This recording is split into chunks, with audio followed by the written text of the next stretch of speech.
The last time we were together, we launched into what it means to be a self-managed person. And I want to spend the first 45 minutes or so on self-management before we move into motivation, empathy, and social skills, promising not to miss the break. I completely talked over the break. Candy pointed that out to me.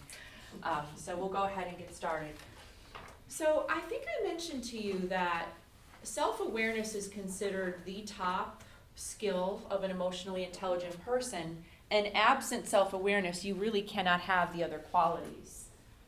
However, I would say that self-management is the most difficult skill and the most challenging skill for us to cultivate as emotionally intelligent people. I could spend a month with you training you on how to better manage your emotions, how to better manage your communication, your social skills, how to better manage yourselves as leaders. So there's really only one thing. If I really had to drill down and choose what is most important about being well managed, I would say that it is cultivating a responsive relational mindset. A responsive relational mindset and learning how to deal with difficult feelings. So that's what I want to focus on. Two things I want to remind you of. This is sort of where we ended last time. I asked you to think about the following questions. What are your triggers? Because when you get clear about your triggers, all right, you're better able, that's kind of like the first step in becoming well self-managed. Some of the questions I asked you to think about is, what makes you really crazy? Even as sane and as rational and as grown up as you are, there are certain things that just trigger you into insanity. What are they? And who are those people that trigger you into insanity?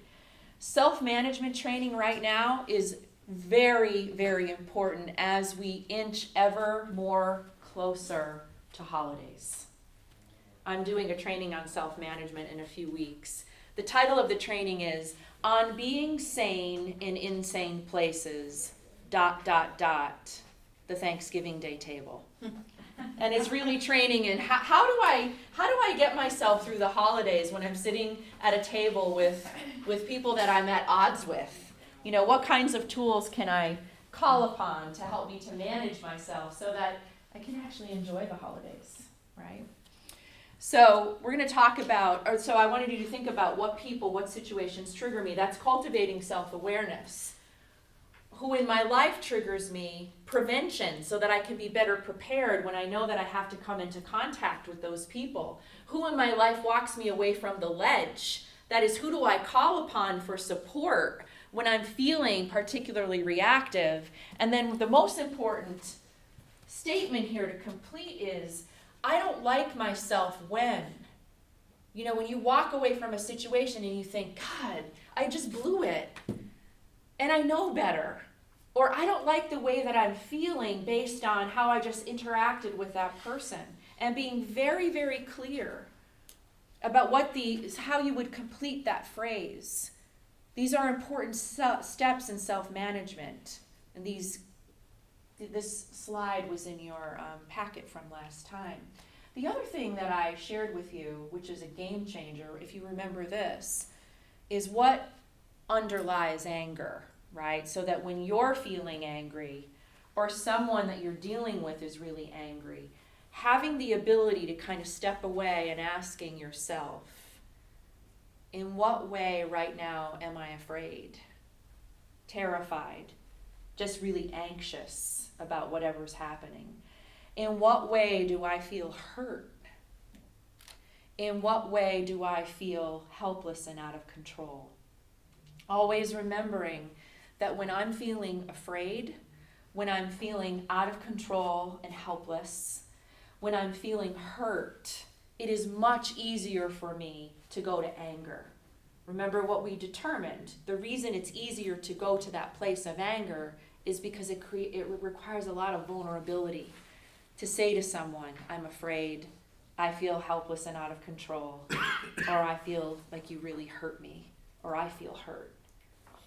And the way that it's a game changer interpersonally, whether it's in our personal lives or in the workplace, is when someone is just completely off the beam and out of control and highly reactive, I can kind of step back and watch them and ask myself of that person, I wonder how he might be in this moment feeling afraid, and what is he afraid of? I wonder how she might be feeling really hurt and betrayed about something. I wonder how this person might be feeling helpless and out of control. Most of the time, it's more than one of these things we're feeling. But when they're present as a trio, do you remember what I said? What do we get? We get rage. All right. So we've all had experiences of feeling enraged. Even if you reflect back at a time where you felt enraged and you asked yourself, was I afraid? Was I hurt? Was I feeling helpless and out of control? The answer is probably yes. It just gives us a lot of insight into what anger is really about. Okay? All right, so how do we create the responsive mindset? The reactive mindset is you trigger me, I go ballistic, and then I feel regretful later, or I just live every day feeling the stress hormones related with high reactivity, and eventually that will kill me or make me very ill. And it's going to have a very detrimental impact on my relationships. It's never the great option to go reactive. Reactivity is survivalism, okay? I don't want to survive my relationships. I want to live my relationships.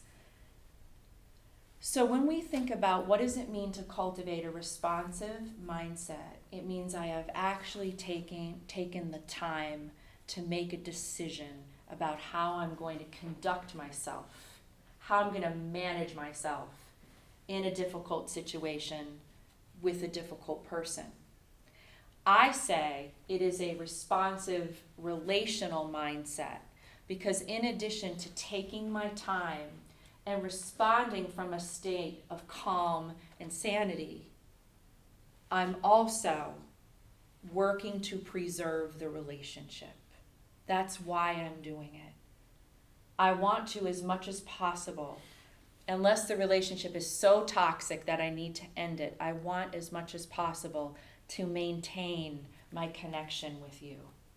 All right? That's what responsiveness is always going to offer us as the gift, right? Better relationships.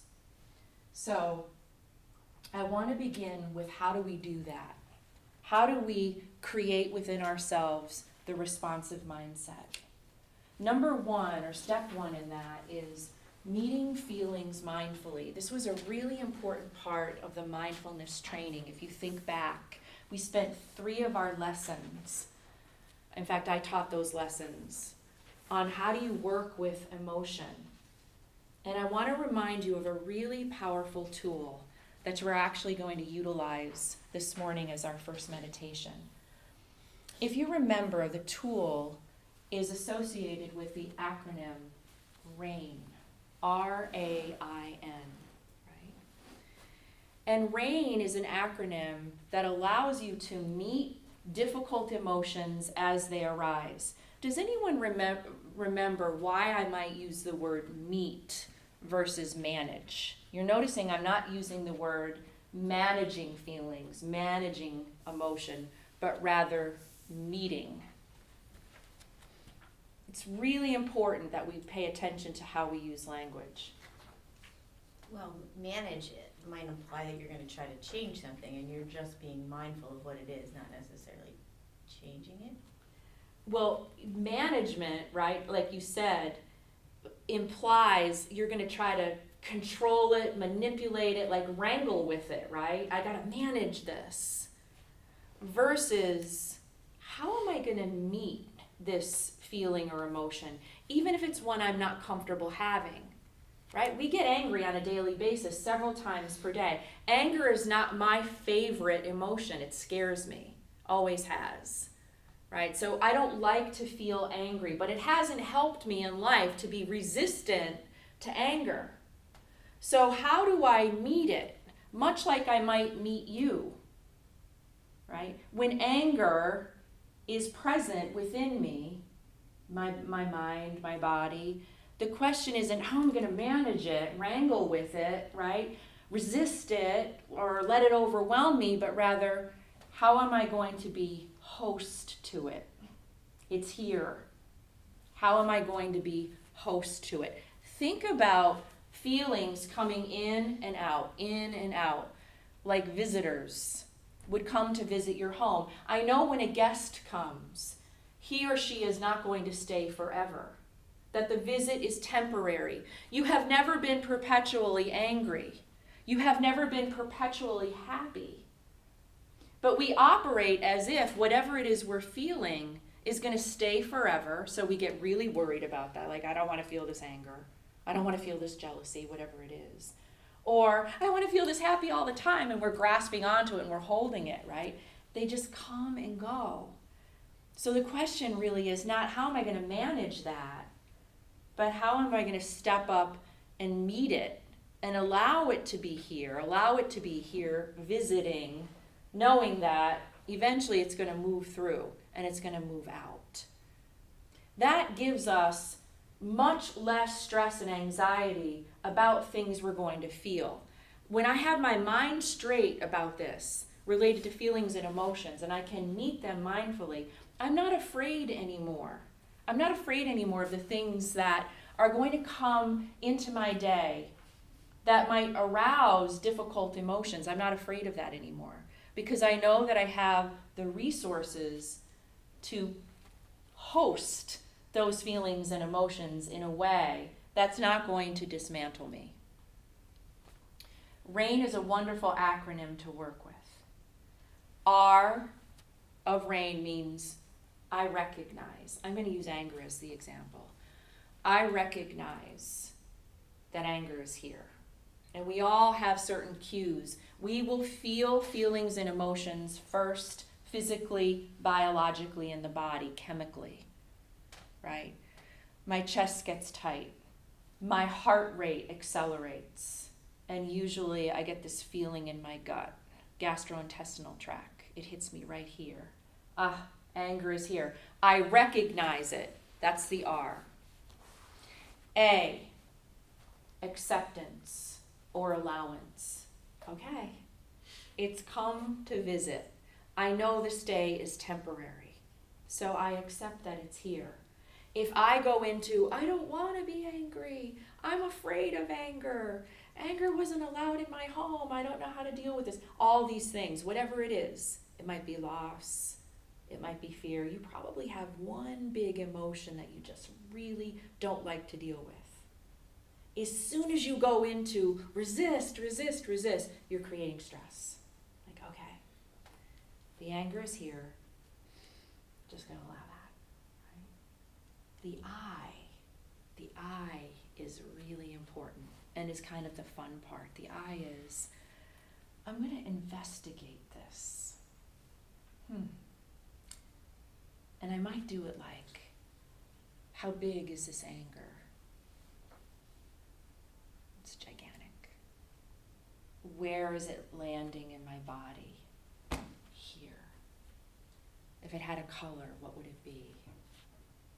A searing red. If it had a temperature, what would it be? Scalding hot. Does it have edges? Yeah, they're jagged. If I could step out onto the very edge of anger and look beyond, what do I see? Does anyone know what doing that, investigating your feeling in a really sensory way, what that does, or why that might be a good strategy?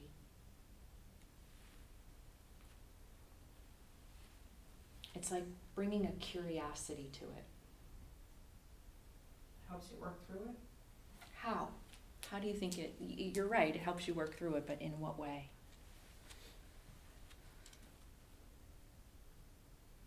You're right. I think it kind of removes you from it. It makes it something that's not you. It's something that's just there. Yes, it's not me. It's here, but it's not me. It doesn't define me. It's not a permanent part of who I am, which is what helps me work through it. What we say is, it creates a space between me and it. Once that space is created, I kind of feel safe. And it's sort of interesting. It's really externalizing the emotion, the feeling, and kind of looking at it. And when I have that space, I'm not going to get overwhelmed by it. It's a really, really important tool. And then I actually kind of learn from it as well in this investigative mode. I think I may have shared, I don't know if it was here or maybe in the mindfulness training, that when I teach emotional intelligence to children and we work with feelings, this is exactly what I do with them. I might come in and say, today we're working on anger, right? And they can be as small as 4 years of age and as old as tweens. Doesn't matter. But I'll take them through that exercise. All right, anybody in here ever feel angry? Yeah, they all raise their hands. How big is anger? Whether they're 4 years old or 90 years old, I've never had anyone say, oh, my anger's this big. It's always big. What color is anger? What do you think they say? Red or Orange. black. Yeah, black. I don't know I have no idea if there's gender studies around this. A lot of men and boys will say, oh, my anger is black. When anger comes to visit, where does it reside in your body? Point to that place. Where do you think people point? Stomach. There's usually 3 places. Stomach, The head. chest. It's unbelievable across the board. Every time I ask that question, whether it's a little boy or an adult male, will say the head. I've never had a woman say, point here, anger's here in my head. I think that's interesting. But the story I like to tell, and if I'm repeating myself, please stop me, is when I was teaching this one day and a little 4-year-old was in the class and we were talking about anger. Where does anger live in your body? And she went like this. Did I tell you this story? It scared me. And I said, tell us more about that. And she said, when I'm angry, I feel like I'm choking, like I'm suffocating. I don't think she said suffocating because I don't know that she would know that word. Feel like I'm choking. Why do you feel like you're choking? Because when I'm angry in my house, I'm not allowed to say it. That 4-year-old is describing something that many of us feel as adults. Like, I can't speak it because I'm not allowed to, or anger is bad somehow. So imagine living that way, right? What that might result in if I were to continue to feel choked or suffocated or not able to articulate my anger. Profound physical and emotional consequences to that. So I is investigate, and then N, it flows very naturally from the I, which is non-attach. I don't have to attach to that. It's here, I feel it, but I don't have to attach to it. And sometimes the N also stands for nurturing acceptance, which is, it's okay. I'm a human being, and it's okay for me to feel this way. In other words, behave with kindness. Okay? So I want you to put your things down, and we'll just work with this, because this is a tool. Now, when we work through this, the way we're going to work through it now, if you do this enough, and this might be as much as you need to do this, but if you do this enough, you will be able to run yourself through rain in the moment of feeling something that's really triggering you. So for the next moment, I want you to choose a feeling that's really difficult. If I were you, I would probably choose to work with anxiety and fear. I had something come up for me late last week that just created so much fear. It really shook me up. And I was at Wegmans, and I ran myself through rain. So by the time I got to the parking lot, I was okay. So I want you to choose something that maybe it's related to someone or something right now that's sort of really triggering you, or maybe it is a feeling state or an emotional state that you just really grapple with, that you wish you could navigate a little bit better, all right? So I just want you to bring that to mind. We'll just sit up a little bit taller, but we can have the support of the chair behind us, just the hands resting right here on the knees, and let's just close our eyes for just a few moments. And just focus on the sensation of the feet against the floor and the feeling of the body sort of relaxing and resting down into this seat.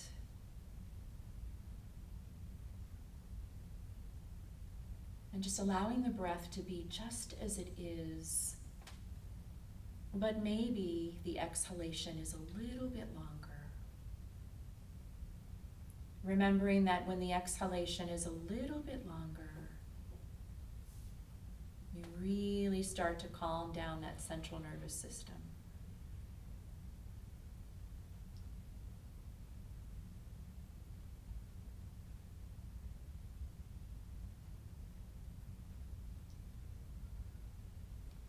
And we're just going to bring to the forefront of our own minds an image, a thought of that feeling or emotion that you'd like to work on.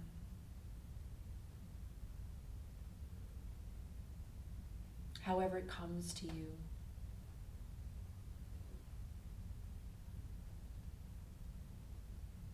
And I just want you to notice, where does that feeling, where does that emotion land in your body when you feel it? Where does it take up residence when it's visiting?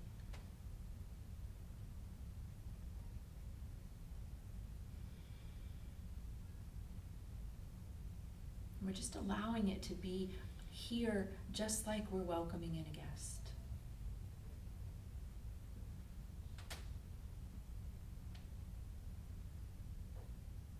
If it had a color, what would it be?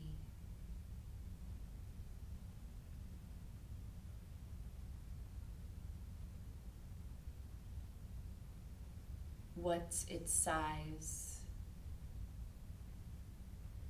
shape? If it had a texture, like smooth, rough, jagged, bumpy, what would it be?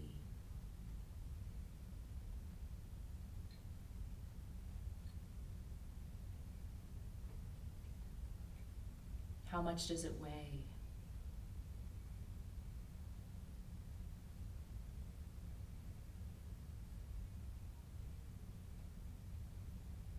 If you could travel to the edges of it and look beyond what's there,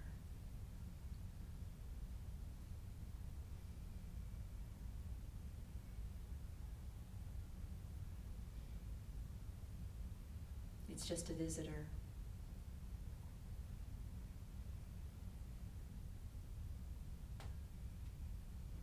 If it could tell you what you most need to know, or had a message, what would it be? Just let it arise. Whatever comes up, don't worry about it. Just notice if anything comes up. What does it want you to know?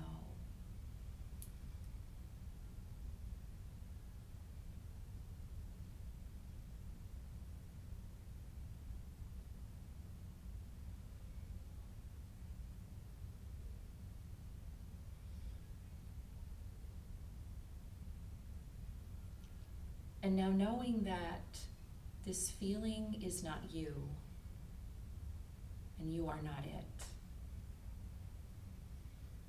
just like the guest, can you just allow it? Allow it to be there with a lot of kindness. It's part of your humanity.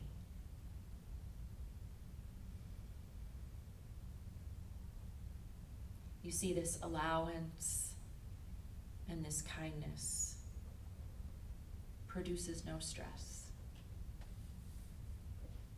but just great ease.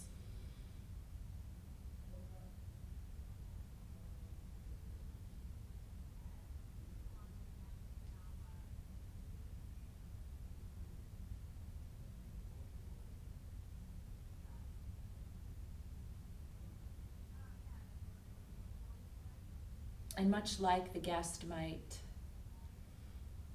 walk out through the front door, just watch that feeling state leave.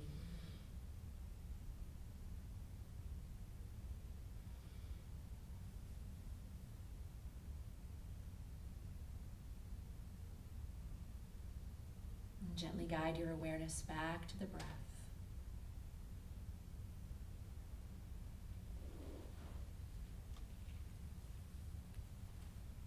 And maybe allowing the head to drop just a little bit as you gently open your eyes, allowing the light back in.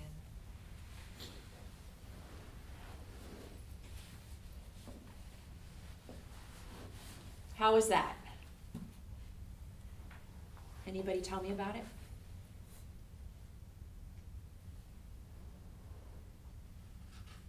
Paige. What I saw, Yeah. What was it? I'd say anxiety, Mm-hmm. over a specific matter, Mm-hmm. and I would say the color was yellow. I don't know why, but it was yellow. Yeah. I hate the color yellow. I don't know if that just resonates with it, but it was yellow. And as for the texture, I would say, I don't know why, but I saw rocks. So I don't know, like rocky path that I'm on. And No one ever describes anxiety as, oh, it's a smooth path, Yeah. right? No, it's always jaggedy, rocky. Yeah, but I'd say at the end I felt more alleviated and calm about the matter. Yeah. Yeah, because again, all we did was rain. I recognize, I asked you to bring it in, right? It's here. We allowed it, we went right into the curiosity, like how big is it? What is its texture? What is its shape? Where does it live when it comes to visit? Right? Can I just let it be here? Just like the guest, it's gonna leave.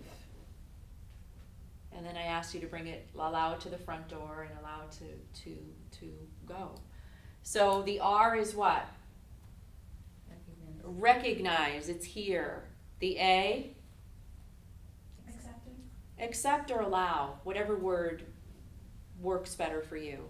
The I, the investigate, really important. That's where you create the space between you and it. And the N, Non-attachment. not attach, like this isn't me and I'm not it, and I'm going to be kind about it because wow, I get to feel anger, I get to feel fear, I get to feel loss, I get to feel all of these things, right? And I don't have to be it, and I'm human. So this is a great opportunity to revisit rain as a mindfulness practice. So this issue that came up for me I'm sitting in the parking lot at Wegmans. I see an email that triggers me into high fear. I'm in Wegmans. I'm getting increasingly dismantled by the fear. I had just put together this slide before I went to Wegmans. I'm like, oh, what do I have in my back pocket? I've got rain. So I'm walking around the store, leading myself through rain. You don't have to be sitting in a meditative position to take yourself through rain. So by the time I'm loading the groceries into my trunk, it's just gone. The problem's not gone. The situation isn't gone. But now I'm like, oh, I can have a more responsive relationship to it. And whatever it is that I decide or choose to do with reference to this person in this situation, I am not coming at it from a really triggered cave person reactive state. I have my wits about me. Okay? So, another strategy for coming into this responsive mindset I think I talked about this last time, right? This quote, take responsibility for the energy that you bring to any room, to any situation, to any circumstance. So that when you know that there's a certain person or situation that triggers you, you have the capacity to clean up your energy state about it. In a training that I'm doing in another organization, they've had a 4-hour training just specifically on what I call the energetics of leadership excellence, which is get your energy in shape before you come into your organization to lead. Get your energy primed before you're sitting down to have a conversation with a client where you need to make a sale or you need to motivate a team. Because energy is the capacity of leadership that we can't quite define, but we feel it. And that's up to you. Priming yourself to come in as a present and engaged, inspired and inspiring leader, salesperson, whatever it is, that's on you. So if I'm coming into work in my position as a leader or manager and I'm a mess, I'm in a highly survivalistic, reactive state of mind, I might be able to lead, but at a very low level. At a very low level. I will never ever know my potential as a leader, and I will never bring forth the potential of those I lead if I'm coming at it from reactivity. I will never know. But I get to see what the potential is when I can come in from a highly responsive state. And we'll talk more about that when we talk about what it means to cultivate presence. You know the difference between a leader who's in high reactivity and a leader who is in a responsive frame of mind. And that's what we really want to focus here in terms of our self-management.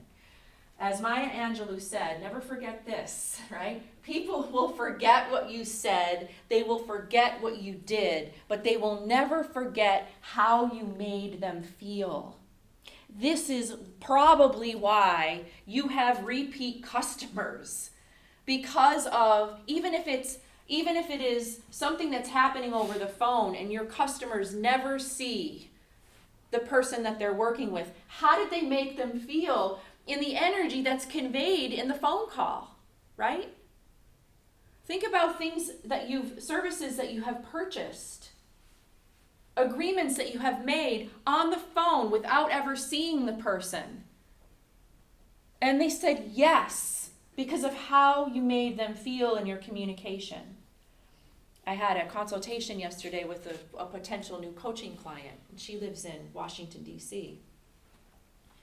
Lots of different things going on with her, but it was my goal in 30 minutes. If I want to take her on as a client, if I want to bring her into my business, my goal is that I need to be interacting with her in such a way that she feels something about me, to trust me to be her coach. Because we no longer have the luxury. If I really want to work with a vast amount of people, I need to be able to work out of state lines, right? But I've got to really tend to what my energy state is, because we weren't doing Zoom. This was strictly on the phone. And I'm assuming that when people call in here to make travel arrangements, right, they're not seeing. Are they seeing the person on the other end of the phone? No. It's like, this is so critical, right? So how are you making the client feel that has them say yes? And not only has them say yes, but has them come back again for the other trips that they're going to take. Remember that a responsive frame of mind is your freedom. You'll remember that quote that I gave you last time, that Viktor Frankl quote. Between being triggered, really triggered, and whatever it is that I decide to do about it, there's this space. And we forget that. We go from triggered to action, which is usually reaction. However, trigger, space, response. And in the space might be 30 seconds. The space might be 3 hours, whatever it is that I need. But in that space, I get to choose how I'm going to respond. It's sort of like responsibility, right? When you break the word down, response able. I am able to respond. I have the ability to respond. And that is our responsibility. Emotional intelligence, one of its highest expressions is understanding that. I am responsible for my responsiveness. One of the most powerful tools that I taught or instructed during the mindfulness training, this is such a game changer in my own life. If you remember it, but I'm going to review it if you didn't, is the center, ground, expand technique. Do you remember this? No. Okay. All right. So this is a game changer. If this is the only thing that you take away from, if you're saying to yourself, yeah, it would really help me in my life right now if more often than not I'm in a responsive mindset. This is the strategy you want to use. Okay? Let's do it from its traditional training position, which is on your feet. Okay? So put everything down. And if you want to move away from each other just a little bit so you have more room, that's fine. Okay? All right, so I'm going to guide you through for the full 2 minutes because the full 2 minutes is going to give you the maximum benefit. And as I'm guiding you, I'm going to tell you what's happening in your bodies chemically, hormonally, neurologically. All right? So we are going to begin by making sure that these feet are hip-width apart. So they're not too wide, and they're definitely not together and crossed. There's no crossing in the body. I want you to close your eyes. And I want you to straighten up through the spine so that you feel nice and tall, but not robotic. So there's this really nice, long, dignified spine, but you're also relaxed. The arms are just hanging at your sides. Fingers are freed from each other so they're not crossed. And now I want you to allow the shoulders to just really come down. And I want you to bring them back. And as they come back, you're just going to feel that there's this openness in your chest, in your heart, in the lungs.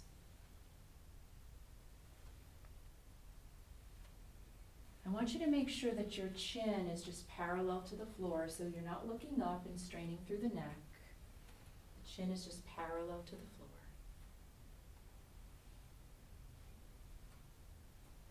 The hands are relaxed. I want you to know that right now you are in the position of perfect posture. If you were to initiate all of your movement from this place of perfect posture, you could remedy a lot of aches and pains in the body. And if you were to take steps in moving forward in your life from this place of such stability and calm, you would rarely choose wrong.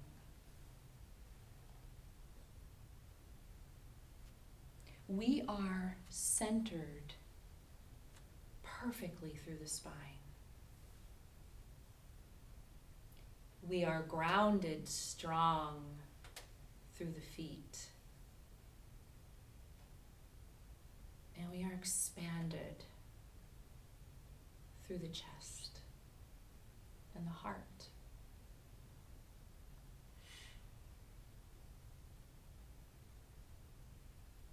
Relax your faces.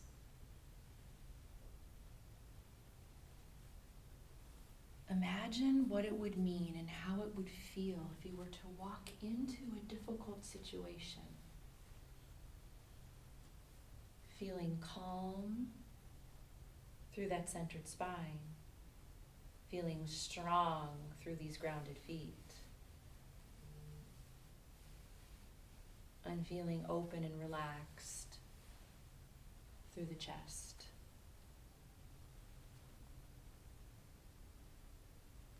Not defensive, really supported and certain of yourself.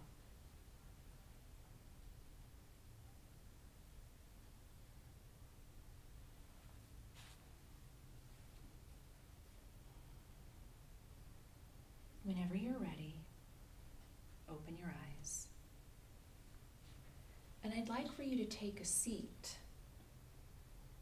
still feeling centered through the spine, grounded through the feet, and relaxed and open through the chest. Now you can sit back into your seat, but just, you want to make sure that you're not slumped forward, that the spine is kind of tall and dignified.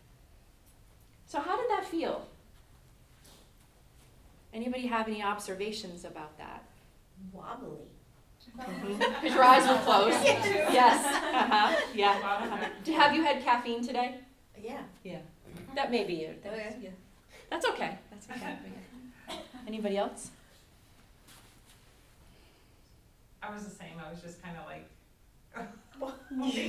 Wobbly. yeah, trying to keep myself still, and I guess maybe I shouldn't have. But I felt like I was gonna fall asleep. Standing up. Yeah. It's very relaxing. I'll tell you why in a minute. I want to tell you literally what happens within 45 seconds to 2 minutes of holding that position in the body. Does anyone remember what we did with the feet? Grounded.